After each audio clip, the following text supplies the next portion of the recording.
Hello, welcome, Devil Sniper here, and this is Season 2, Episode 20 of our career mode with West Ham United. And what you're seeing is basically, I set this game up as a live commentary. I was going to do as a live episode, but only because I wanted to have the same level of concentration and treat the game with the importance that it needs to be treated with, because playing Tottenham, who are top of the league and haven't lost all season long, is not going to be a walk in the park. It's going to be a very, very tough game, and I made some, I made some hard decisions. I basically put Filippo and Benzia up front, which is quite a dramatic change, and we had Adrian playing in the cam position. So that's a big radical change when you consider Josie's been playing up there or Hall's been playing up there. We haven't really given Filippo any match time up there, so it's a risk. It's a huge, huge risk. But I was feeling quite confident. We played extremely well against Manchester United. We played fantastic football against Sunderland. I just want to try and take the team to the next level. Now, this says 3-4-3. It's actually like an adaptation of the 3-5-2. I basically just moved Sterling's role slightly forward, and it shows him as if he's up with the strikers. He technically isn't. He's on the left wing, and he should actually be shown as fractionally further back, but for some reason, when they do that, it doesn't quite show him that way. Anyway, it sort of paid off, to be fair, because it got Sterling a lot more involved in the game, which I thought was very important. Diame picks up the ball, nothing really on, until he slots it into Sterling, and Sterling just hits it. And oh my god, I was, it was safe to say I was extremely happy when that flew into the top corner. There was a big shout, a big scream, and yeah, I was freaking happy. That was an absolute blinding goal. Oh my days. Nothing really on. Tottenham playing very defensive there. Their midfield is so static at times when it's in front of the back four, and that makes them very hard to break down. But when they move forward so swiftly.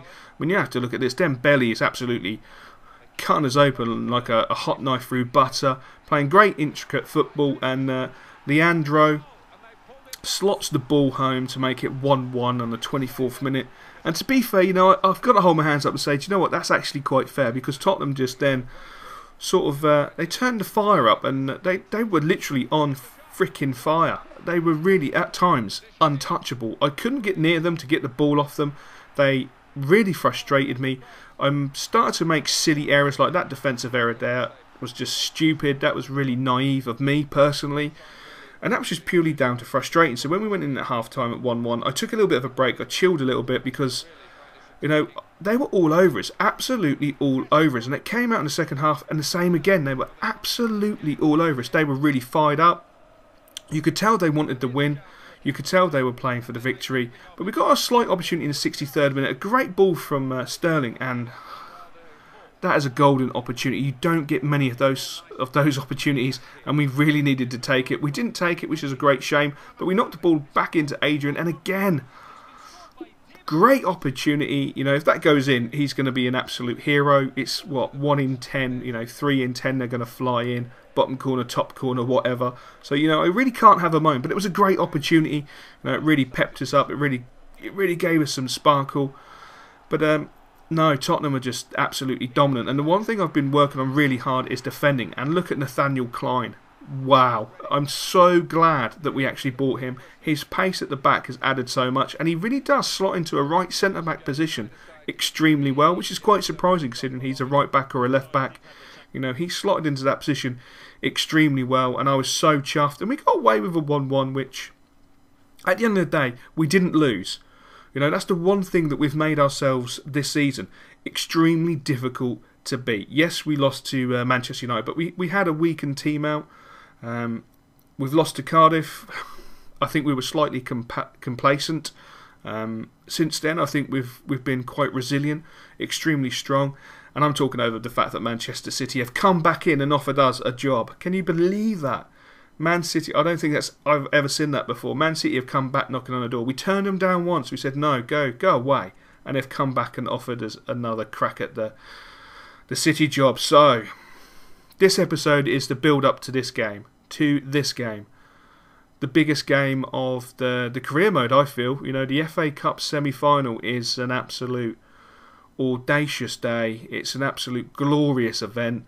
I love watching the semi-finals in the real world, in the real life. I love watching the FA Cup semi-finals and the FA Cup final, and to actually be taking part in the FA Cup semi-final is an absolute dream. Can it be a reminiscent of West Ham Liverpool for an FA Cup final? Could you imagine that? All my days. No Stevie Gerrard scoring a 34, 35, 36, 37 yarder, because basically I'll send out Tompkins to decapitate his knees, to be quite frank, and I won't allow that to happen.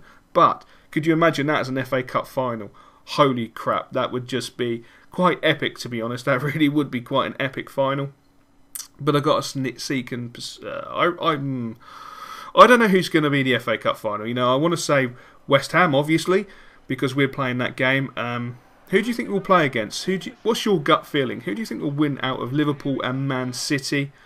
And ultimately, what do you think the FA Cup final will be?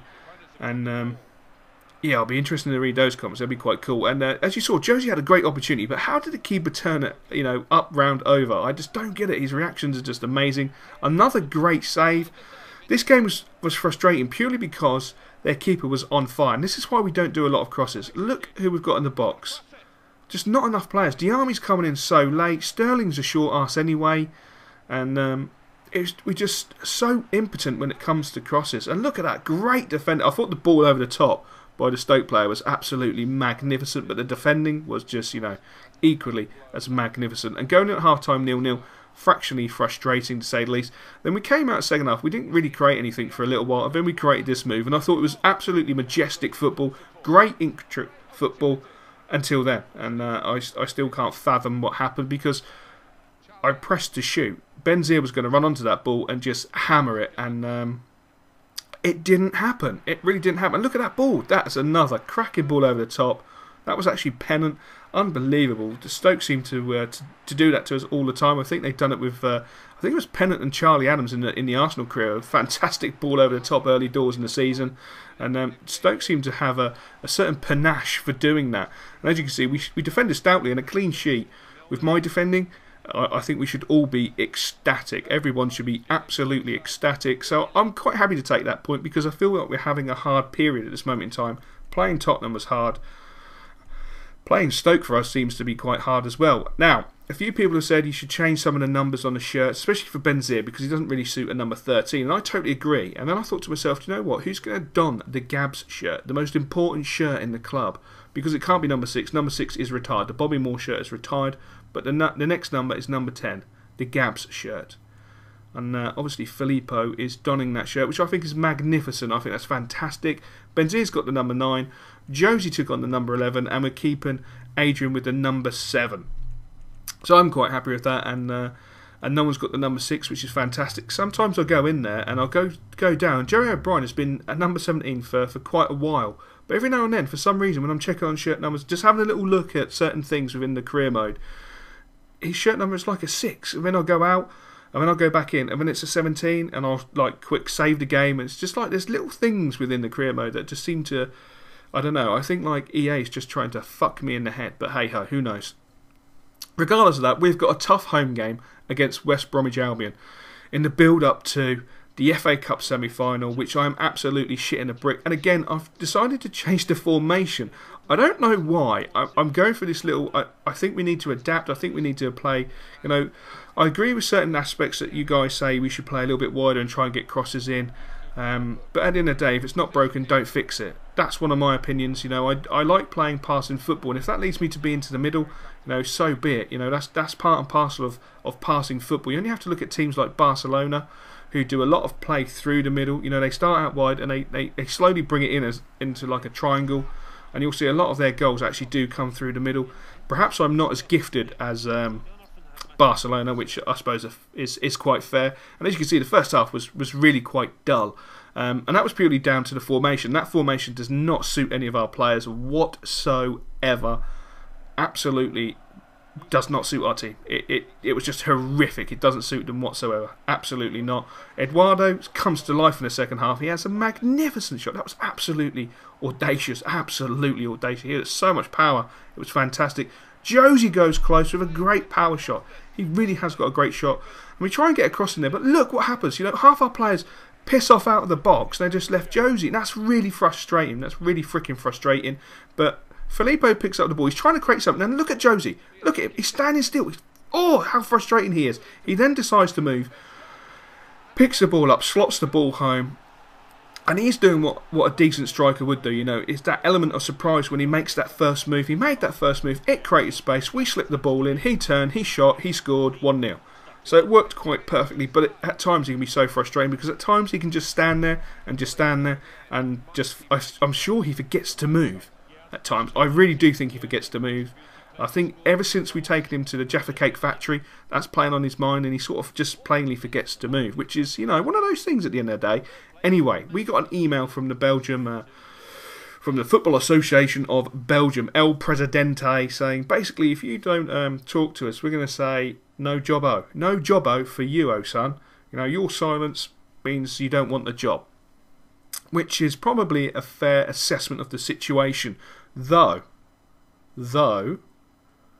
we do have a few days.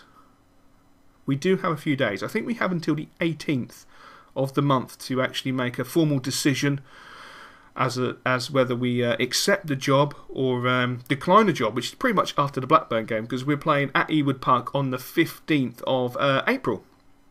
And their record is quite erratic. They got smashed by Man City, they beat Cardiff, and they got slapped by Liverpool. And I thought it was going to be quite an easy game, and a walk in the park, as you do. You know, it's only Ewood Park, they haven't got a decent side. Now, this should be quite easy, but no, obviously the game starts off and they're all over us. Thankfully, we had some decent defending.